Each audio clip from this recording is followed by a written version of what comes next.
Welcome back to another fabulous episode of So You're Ready to Date, the podcast. And today we are hitting another hard-hitting topic. I didn't realize that this season we're just diving in all of the good big stuff. We're talking love languages, but we're also adding anger languages because you can't have love without anger, right? We want to talk about and experience the full spectrum of emotions. So most of us are very clear on what our love languages are, our highest ranked ones, our lowest ones. It's something that usually or maybe comes up on that first date. But on that flip side, are you talking and having conversations with the people you're dating, you're in relationships with, about how best to support you when you're angry, when you're upset, when things aren't going your way, and how best can you support them so that there's not this miscommunication or fight that maybe is unnecessary because we don't know how to help each other, how to support each other when we're angry. Yes, yes. So welcome to this episode where we get to dive into some of that.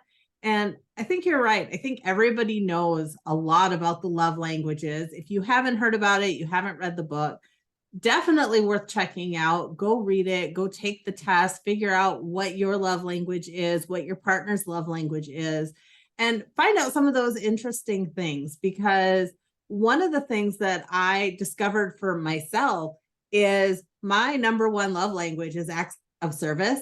But the number one way that I tend to show love when I'm not putting thought into it is giving gifts.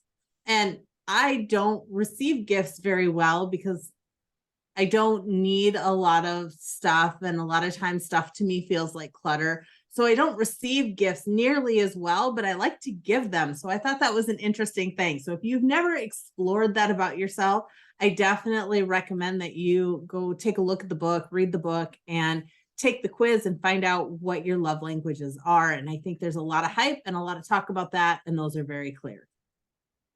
Yes. But I also kind of want to, it's kind of like astrology in the sense of you can't just use your love languages as a get out of jail free card. Sometimes you're just a jerk. Sometimes, you say this is your love language. No, it may be that you're just not being nice to the other person. So this is by no means a way for you to excuse any kind of behavior either, or say, well, that's just how I am because that's my love language. So you better do it this way or else. No, this is about opening up that vulnerability conversation to be like, this is how I like to receive uh, acts of service, physical touch, whatever they might be. But how do you like to give that? Because that, again, can be two very different things. And we can't change people, but how can we maybe meet in the middle so that we feel like our needs are being met through those languages? It's actually interesting that you say that as we're not diving individual into the individual languages, and I guess we could. But one of the things is, again, my number one love language is acts of service. However, it is not I don't want to say it's not my responsibility, or it's not fair for me to dictate how somebody else gives me love. That's not a partnership in a relationship, right? If my partner is paying attention, he will pick up on some of those things when I ask, and he does pay attention. But one of the things that is important for me and to be my part in the relationship is to pay attention to him and recognize when he is doing something as an act of service, whether or not it is what I expect or what I want, or saying that it's my love language and I receive that. So, for example, if I receive acts of service, but I don't recognize doing the dishes as an act of service, but he goes and does the dishes, that's on me, not on him. He is taking a chore off of my plate. He is doing something for me. That is an act of service. And in his mind, that is showing me love, whether or not I recognize it. So it's my responsibility as a partner in the relationship to recognize when my partner is doing something that brings love to the relationship. Ooh, I loved that idea that just because it didn't come in the package that I wanted it to be does not mean that it doesn't still fulfill that need. And I think releasing that expectation of it has to be in this way or it doesn't count can be hard for a lot of people to wrap their brains around, because they're like, I wanted it this way. And you and I have had this conversation recently where it was like, Lisa, was that an expectation that you would have done it differently? Or was he really trying to the best of his ability?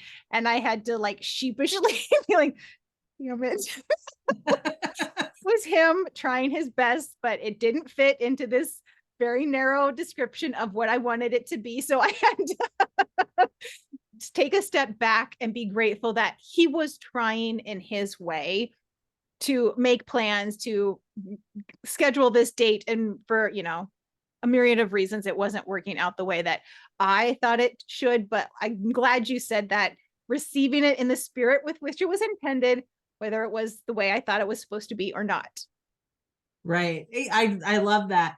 And even talking about that experience, because that's what it is. It's my responsibility to recognize where my partner is stepping into a void or stepping into something. Now, it's also my responsibility that if I need something different, it's my responsibility to communicate that and not to get mad that you're loading the dishwasher the wrong way.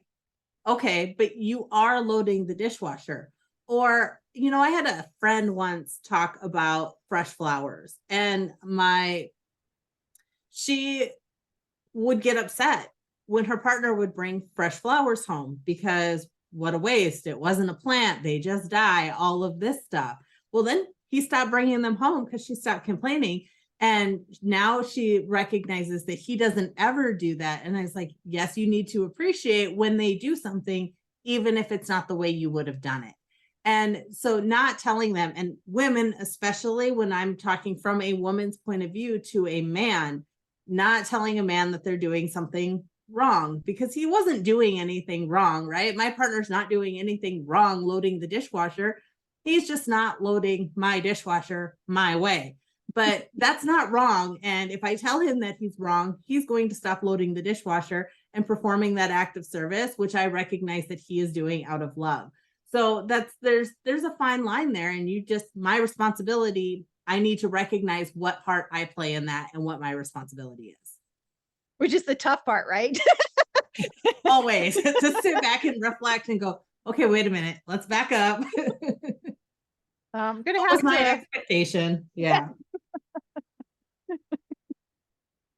But I think that brings us to kind of the anger languages, because even talking about my friend who didn't like the fresh flowers being brought home and now gets upset that she doesn't get fresh flowers anymore because she didn't appreciate them when they were brought home, goes into this anger and frustration. Well, goes into frustration. Frustration leads to anger. And how do we respond when we get angry? And I think it was a couple of weeks ago that you were talking to me about anger languages, and I had never even heard of it.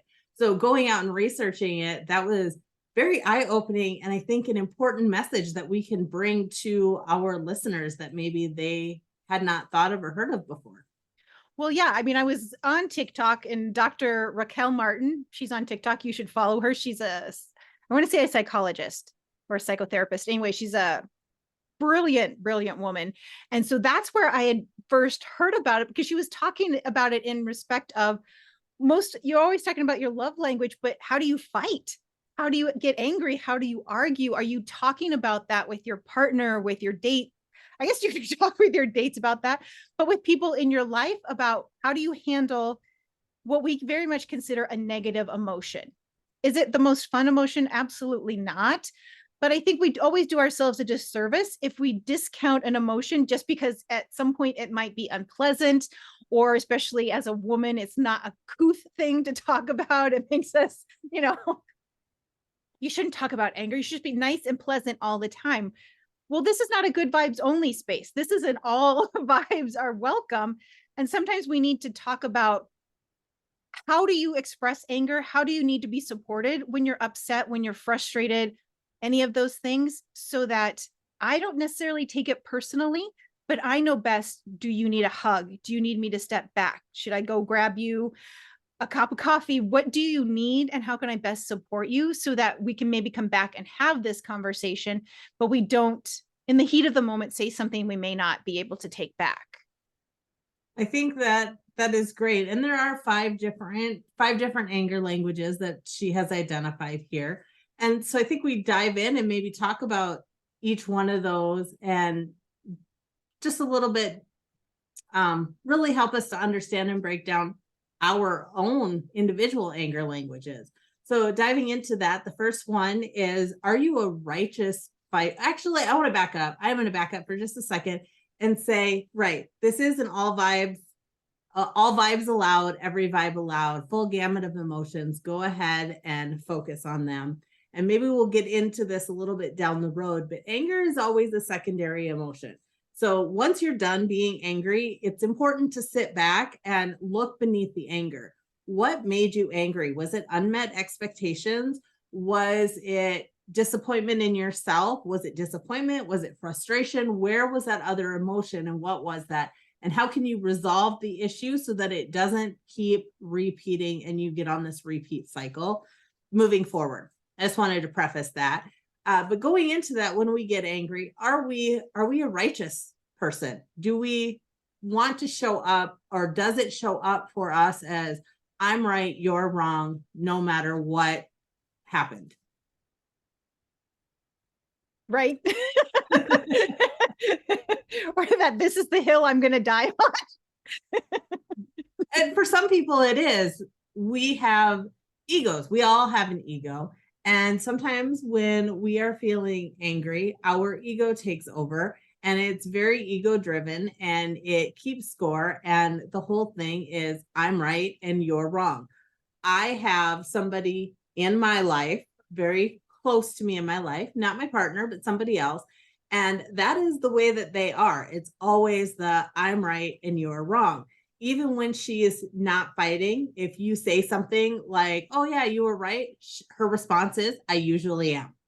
And so she's very much this I'm right and you're wrong type of person when she is angry and when she's fighting. And that, recognizing that and understanding that that's who she is helps me keep my cool when she's angry. But it also recognizing if that were my way of fighting and arguing and disagreeing. Fighting is a really harsh and strong word. With her, I would use that word, but with myself, it would be more of a disagreement. If I'm disagreeing or if I'm feeling angry, knowing that that's not how I show up is also very valuable information. Well, I think that, like you said, it's a way for you to react in a sense that doesn't make it bigger, make a bigger mess out of things, because you're like, all right, this is the process that it's going to take. I can react in the way that makes the most sense for me. And I think that sometimes takes that pressure off where you're like, okay, I know that she's reacting this way, or I know that I react this way when I, feel like I'm backed into a corner, when I feel like I'm being, I have to get defensive.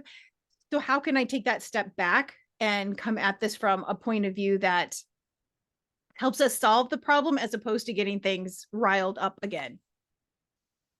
Absolutely. Perfect. That's perfectly said and perfectly stated.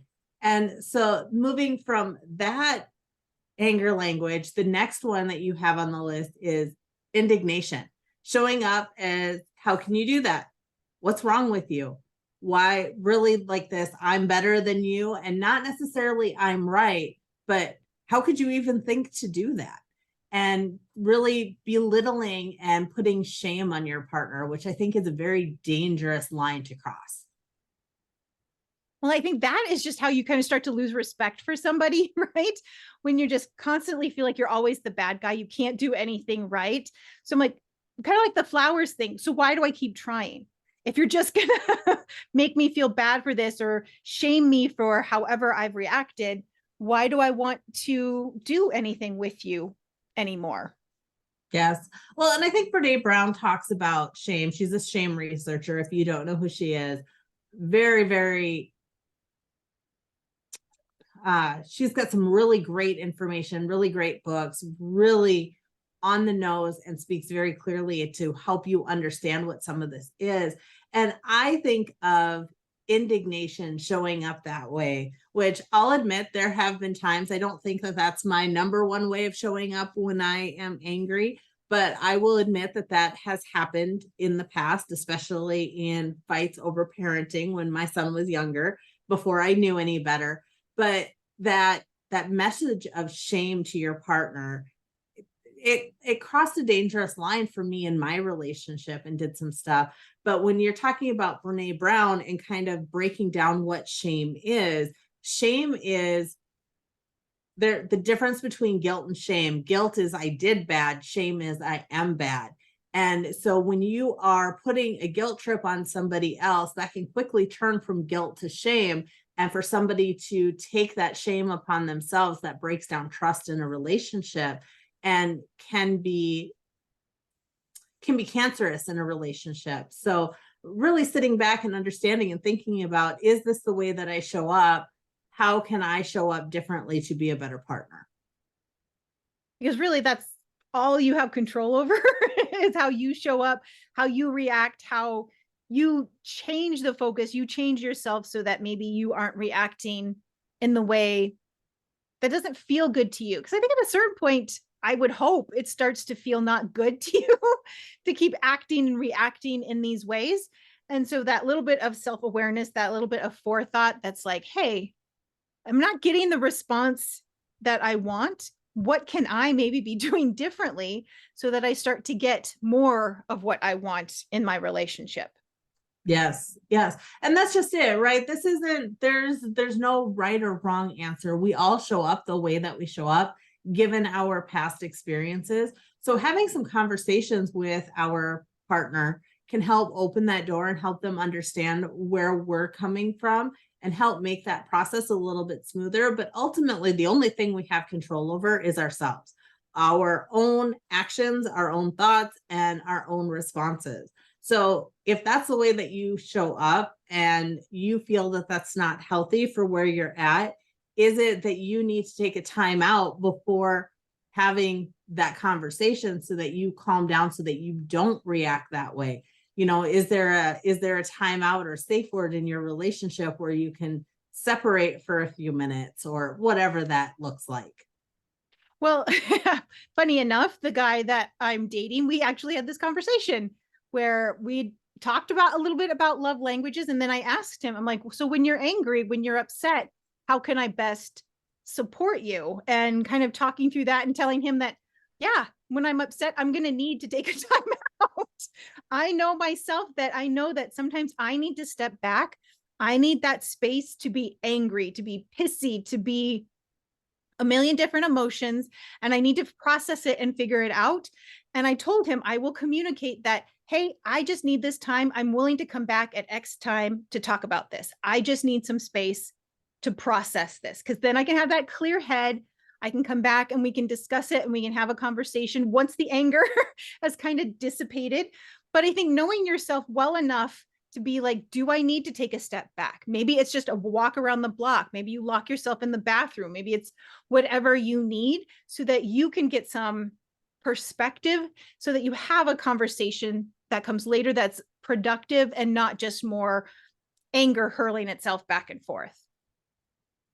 Yes, yes. And I think that's a valuable thing. I know early in my relationship, when we would have a disagreement, he needed space, whereas I am the person that you never go to bed angry. And so if he needed space because we were fighting in the evening, he wanted to go to bed without resolving it. And I'm the one that will follow you around the house, tapping you on the shoulder, going, can we talk about this yet? Can we talk about this yet? Can we talk about this yet? And I have had to learn some patience. And he now understands that I don't go to bed angry. So we've come to an agreement, but allowing him space is a very important part of his anger process. And not going to bed angry is a very important part of mine, knowing that I have to work it out before I go to bed. It's just something that's ingrained in me that you just don't go to bed angry. But that's why we have these conversations, right? That's where you start to the self-awareness of knowing how you need that and to be able to communicate that in a moment when neither of you are mad or upset. So these are all these conversations that should happen over dinner, that should happen as you're watching a movie or do outside of the moment, so that there's you're not also trying to figure out how this other person works while you're in the midst of being just mad. And even if it comes after that, a lot of our conversations about anger came after the disagreement had happened, well after, when everybody has calmed back down and we're dissecting, doing a post-mortem like you would do in business. I'm doing a post-mortem on what happened here, and we're talking about this, and we came to an agreement. And one of the things is now is if one of us is getting upset, especially if it's in the evening, if we're having a disagreement on something, we can call a timeout and we can drop whatever subject it is we're talking about. And both of us agree that we're just going to be okay. And we're going to go talk about something else until the next day when we can come back and talk about it calmly, or when we can have a disagreement, but come back together and work it out because we've got all day. So that's our safe way of doing it. And there is nothing wrong with coming up with a method that works for you. And sometimes, right, sometimes we can prepare and we can plan and we can talk about it. And then the thing happens and we react totally different than what we actually thought when we were calmly evaluating all of this stuff. So sometimes that postmortem is necessary, and there's nothing wrong with doing it that way. Brought that up because as you were saying that, I'm like, the best laid plans, right? We had this like strategy. We were gonna argue ethically, and then the moment comes and it's all out the window. It's a free for all, and it's anybody's guess how this sucker is gonna end.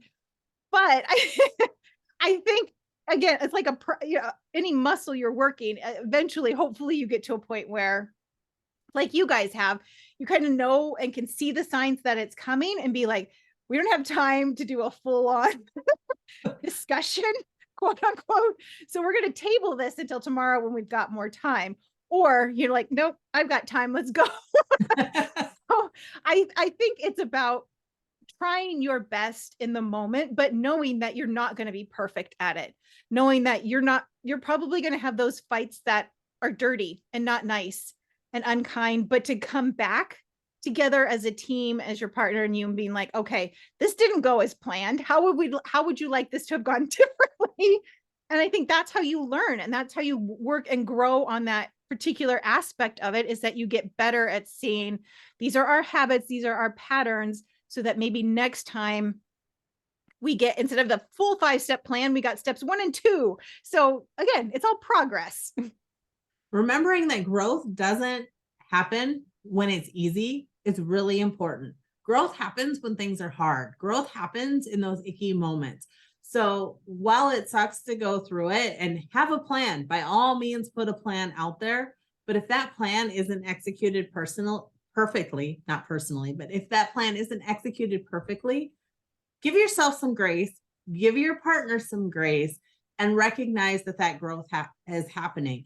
And the other thing, the first time that you catch yourself when you are in that moment or you are in that feeling and you say, whoa, I need to back up and be different, that is a huge achievement in a personal development process that should be celebrated. So becoming aware, the awareness of knowing what these anger languages are, and we still have a couple more to get to, but knowing what these anger languages are and being able to identify how you respond and whether or not you want to continue to respond like that and how you can do something different is a huge step, and is something that you can bring to a relationship that's only going to enhance and make your relationship better. Absolutely. Yeah. So moving on, the next anger language that we're going to talk about is retribution. And this one shows up is, you're going to have to pay for that. I'm going to forgive you, but I'm not going to forget that you did this, and I'm going to get you back eventually, but we're going to forget about it right now. But don't worry, I've got a Rolodex and it's all going to come back out. I feel like right now it's all of those like social media posts where it's like, yeah, I forgive you now, but like in a year when you tick me off again, I'm digging this out and posting it again. It's very much this sense of, we're going to pretend that everything's fine, but like you said, it's this running tally of, okay, well, you did this, this, and this. And at some point, I'm going to continually remind you, remember that point one time when we had that argument and you did this one thing? does that get you where you really want to go if you're constantly going back and revisiting those arguments, those spaces, just so that you can, I don't know, dig at your partner maybe a little bit more? Drag the heavy bag with you all the time and just carry that with you, because I'm going to forgive you right now, but I can bring this back up whenever I want, and I'm never going to let it go. And can you really fix something that happened 20 years ago? And can you still be apologizing for something that happened, 5 years ago or 6 months ago? And how long do you want to personally drag that along with you? But I always get this picture in my head when we talk about this one of Rolodex cards flying out of a Rolodex with all the little things on it. I think that's because my ex, when we first got together, he would tell me that women, they just have this Rolodex, and as soon as they get mad at you, all of the past stuff comes out, and they can't fight about what is right in front of you. You've got the cards flying. So now I just have this picture of the Rolodex flying and all of the cards spreading out.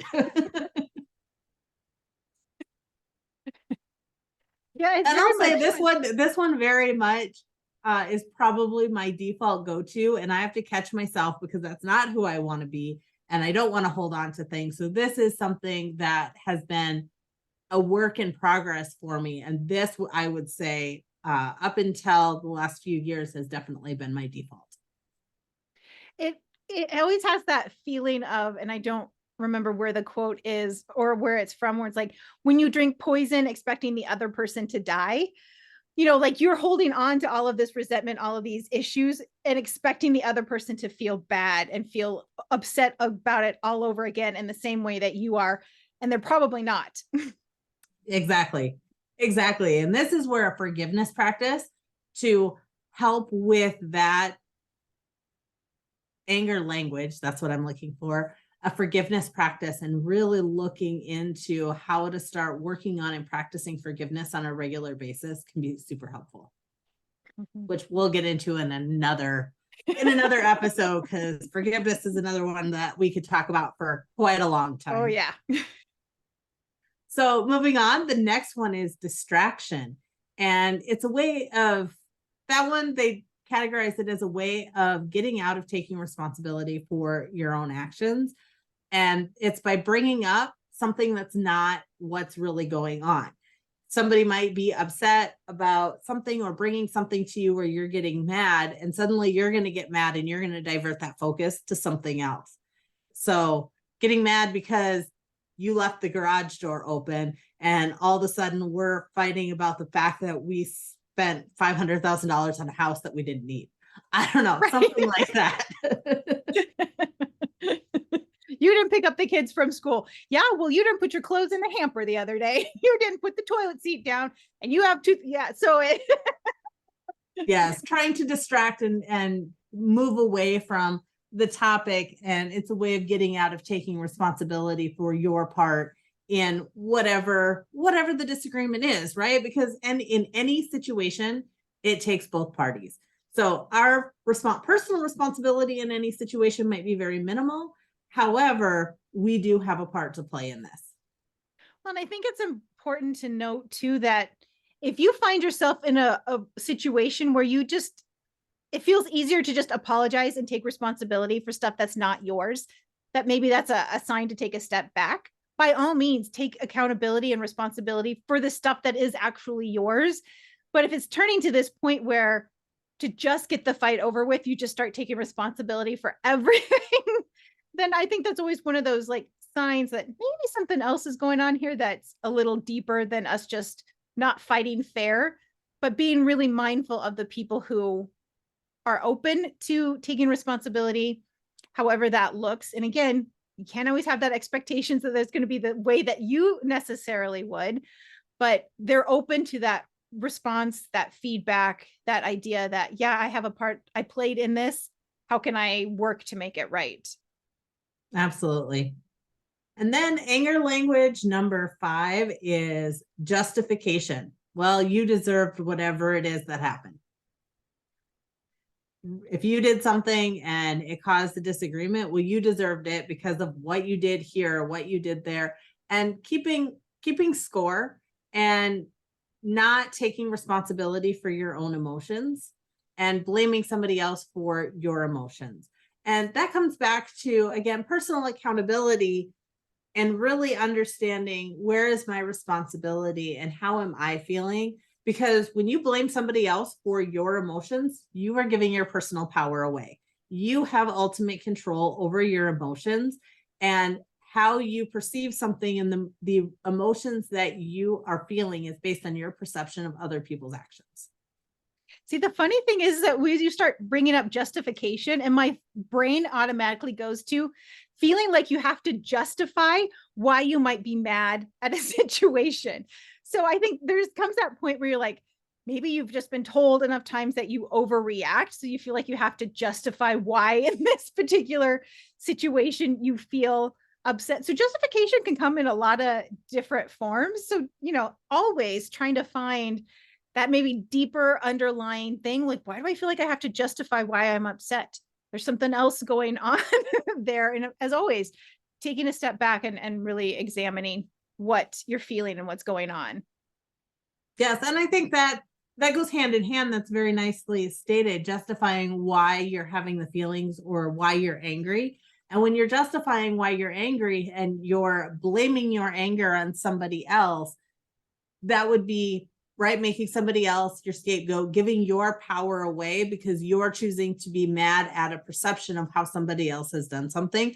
It's okay to be mad, but own it and know that you're mad because of your perception of a situation. And your perception might be right. Your perception might be wrong. Your perception is your perception. And our entire world and our entire sphere is all perception.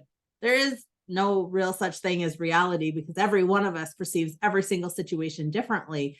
So when we're getting angry at something and we feel that we have to justify it, that we're angry because somebody else did something, that is us really giving our power away and telling somebody else that they have control over our emotions.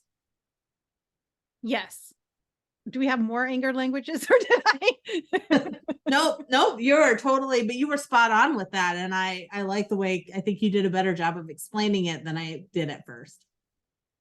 So you're going to let us know what your anger languages are and the best way to fight. No,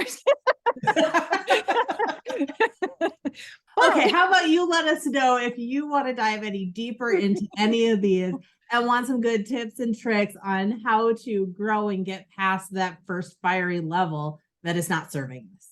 Okay, that is probably a better way to stand. No, but if you do want more information and diving deeper into the anger languages, into the love languages, we want to hear from you. So you're ready to date at gmail.com so that we're going to probably dive deeper into some of these topics. But if you want to laser focus into certain areas, please shoot us a message, let us know so that we just head first, dive deep, get all the good stuff out there. And with that, we will see you next week with another hot and juicy topic.